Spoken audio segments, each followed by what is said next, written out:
আপনি কি কখনো খেয়াল করেছেন, আপনি কোনো একটা বিষয় নিয়ে মাত্র চিন্তা করলেন অথবা গুগলে একটু সার্চ করলেন, তার কিছুক্ষণ পরেই ঠিক সেই জিনিসের অ্যাড আপনার ফেসবুকে টাইমলাইনে দেখা যায়। মনে হয় যেন ফেসবুক সবসময় আমাদের মন পড়ে ফেলতেছে।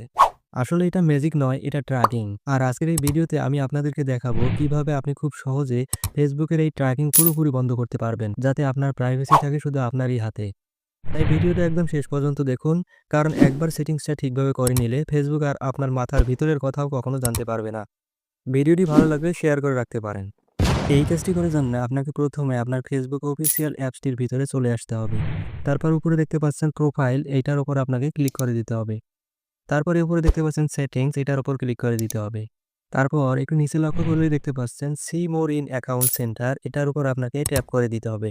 তারপর একটু নিচে আসলেই দেখতে পাচ্ছেন ইওর ইনফরমেশন অ্যান্ড পারমিশনস, এটার উপর আপনাকে ক্লিক করে দিতে হবে। তারপর একটু নিচে লক্ষ্য করলে দেখতে পারবেন your activity of meta technologies, এটার উপর আপনাকে ক্লিক করে দিতে হবে। তারপর একদম শেষে লক্ষ্য করলে দেখতে পারবেন ম্যানেজ ফিউচার অ্যাক্টিভিটি, এটার উপর আপনাকে ট্যাপ করে দিতে হবে।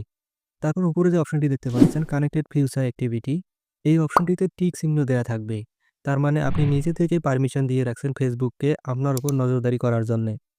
তো এটাকে ডিসকানেক্টেড করার জন্য নিচে দেখতে পাচ্ছেন ডিসকানেক্টেড ফিউচার অ্যাক্টিভিটি, এটার উপর আপনাকে ট্যাপ করে দিতে হবে।